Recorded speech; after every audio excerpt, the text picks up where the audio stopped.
24/7 news కు స్వాగతం. ఖమ్మం జిల్లా సత్తుపల్లి నియోజకవర్గం కల్లూరు మండలం పేరవంస గ్రామంలో కాంగ్రెస్ పార్టీ అభ్యర్థి మధుసూదన్ రెడ్డి గెలుపు ధ్యేయంగా స్థానిక ఎమ్మెల్యే డాక్టర్ మట రాగమయ్యి దయానంద్ దంపతులు 7వ తేదీ ఆదివారం రోడ్ షో నిర్వహించి కల్లూరు మండలంలో స్థానిక ఎన్నికల ప్రచారానికి శ్రీకారం చుట్టారు. ఈ సందర్భంగా ఎమ్మెల్యే మట రాగమయ్యి దయానంద్ దంపతులు సర్పంచ్ అభ్యర్థి మధుసూదన్ రెడ్డి ఏమి మాట్లాడారో వారి మాటల్లోనే చూద్దాం. మన ఈ ఎన్నికల ఎమ్మెల్యే గారికి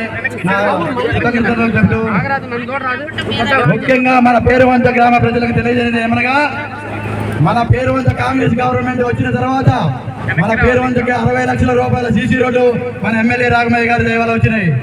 అలాగే మళ్ళీ 30 లక్షల రూపాయలకు ఆల్రెడీ ప్రపోజల్ పెట్టినాం. ఎలక్షన్ కోడ్ వల్ల అవి ఆగిపోయినవి.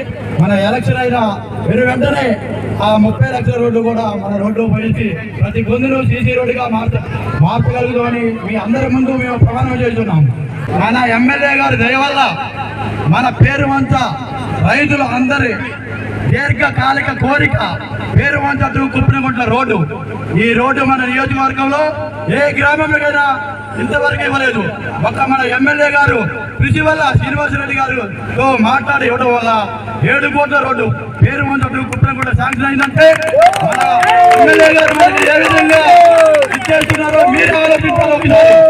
అధికార గవర్నమెంట్ కాదని ప్రతిపక్షానికి ఓటు వేస్తే మళ్ళీ 5 సంవత్సరాలు మనం ఎరగొడిపోతాం. ఇది మీరు అందరూ ఆలోచించి ఒక నిర్ణయం తీసుకోవాలని మన పేరువంత గ్రామ ప్రజలుగా కాంగ్రెస్ అభ్యర్థిగా నేను మీ అందరికీ మనవి చేస్తున్నాను. 10 సంవత్సరాల నుంచి బీఆర్ఎస్ గవర్నమెంట్ లో ఒక్కటి చేయలే, మనల్ని పట్టించుకోలేదు. అందువల్ల అన్ని ఆగిపోయి ఉన్నాయి. సో ఇప్పుడు రాష్ట్రం కూడా 7 లక్షల కోట్ల అప్పుల్లో ఉంది. ఒక పక్క అప్పు తీర్చుకుంటూ, ఒక పక్క మనకి ఇచ్చిన హామీలు అమలు చేసుకుంటూ, అన్ని ఒక్కొక్కటి ఇచ్చిన హామీలన్నీ నెరవేరుస్తూ వస్తున్నాం. అదే విధంగా అతి త్వరలోనే ఈ ఎలక్షన్స్ అయిన తర్వాత ఏ విధంగా అయితే వాగ్దానం చేశామో అదే విధంగా పెన్షన్స్ కూడా, కొత్త పెన్షన్స్ రావడము, వృద్ధాప్య పెన్షన్స్ కూడా ఏ విధంగా వాగ్దానం చేశారో అదే విధంగా పెంచడం కూడా జరుగుతుంది. అది ఎలక్షన్స్ కోడ్ అయిపోయినాక ఖచ్చితంగా అమల్లోకి వస్తుంది. అలాగే మీకు ఇక్కడ ఉన్న భూ సమస్యలు కూడా ఆ పరిష్కారానికి, ధరణిలో ఏ విధంగా అయితే మన రైతులు నష్టపోయి ఉన్నారో వాటన్నిటి పరిష్కారానికి చెక్ పెట్టడం కోసం అని ఇప్పుడు భూభారతి చట్టం తీసుకురావడం జరిగింది. దీనిలో భాగంగా అతి త్వరలోనే ఎలక్షన్ కోడ్ అయినాక అవి కూడా సమస్యలన్నీ పరిష్కారం అవుతాయి. ఈ సాదా బైనామాలు కానీ, మ్యూటేషన్లు కానీ, రిజిస్ట్రేషన్లు కానీ అవన్నీ కూడా మళ్ళీ కొత్త సర్వేలు చేయించి ఖచ్చితంగా రైతులందరికీ కూడా న్యాయం జరుగుతుంది. ఇవన్నీ చేయాలి అంటే మళ్ళీ కాంగ్రెస్ బలపరిచిన అభ్యర్థిని మీరు గెలిపించుకోవాలి.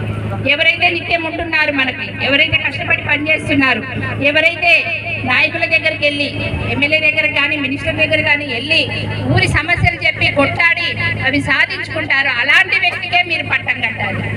మరి అందుకని మీరు అత్యధిక మెజార్టీతో మన కాంగ్రెస్ బలపరిచిన అభ్యర్థి మధుసూదన్ రెడ్డి గారిని మంచి మెజార్టీతో గెలిపించాలని,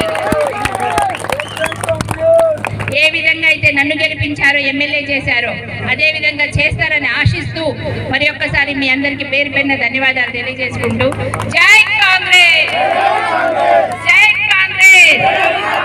అలాగే ఇంకొక